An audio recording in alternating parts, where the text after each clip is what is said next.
In question number 7, we're told to prove that the square root of secant theta minus 1 all divided by secant theta plus 1 is cosecant theta minus cotangent theta.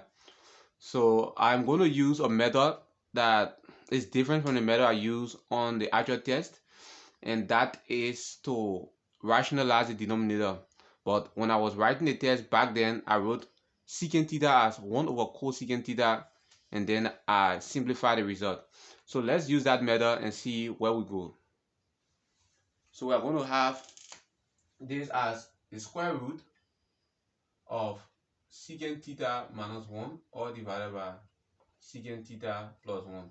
So I'm going to rationalize the denominator. So I'm going to multiply by the conjugate of secant theta plus 1 is going to be secant theta minus 1 all divided by secant theta minus 1. And the entire thing is going to remain the square root. And I want to know if it is equals to cosecant theta minus cotangent theta. Great. So once I do that, this side will give me the square root of. Now, this is secant theta minus 1 and secant theta minus 1. If you multiply the both of them, you will have secant theta minus 1 all square.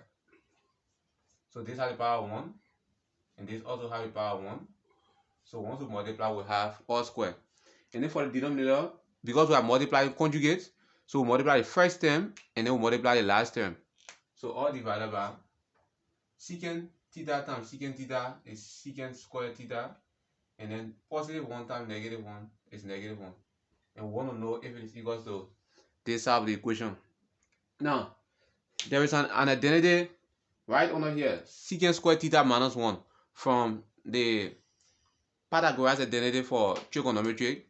We know that. So remember, secant square theta minus 1 is tangent square theta.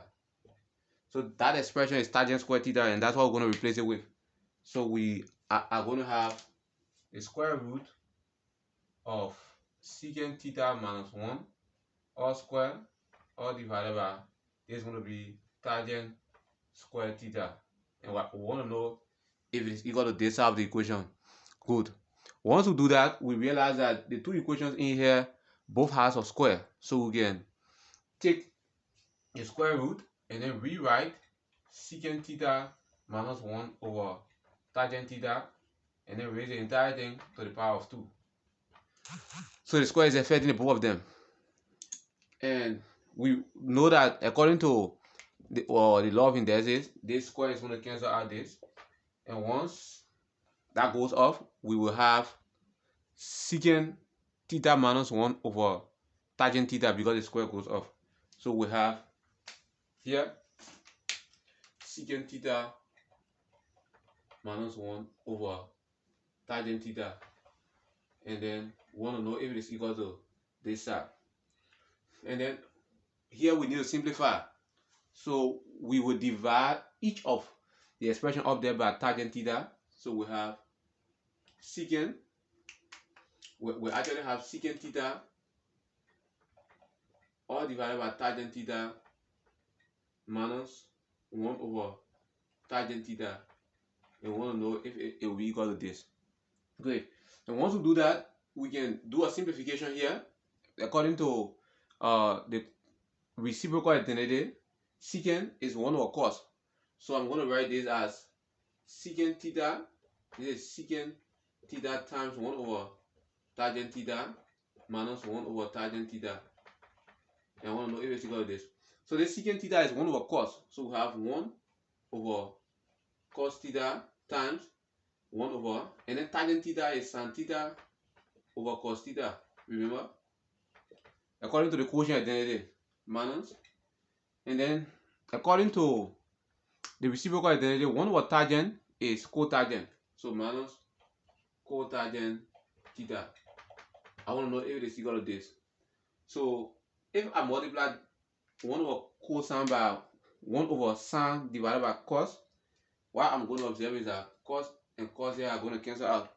So I will have just 1 over sine theta minus cotangent theta. I want to know if it is equal to this. But I know that 1 over sin theta is cosecant theta. So finally I'll have cosecant theta minus cotangent theta is equals to the entire thing here. Cosecant theta minus cotangent theta. Therefore, I can conclude that this is the thing that I've been proving, that this right hand side is equal to the left hand side. So for any question you have, you can post it in the comment section and then we will take a look. If not, thank you very much for watching and see you in the next video. Bye bye.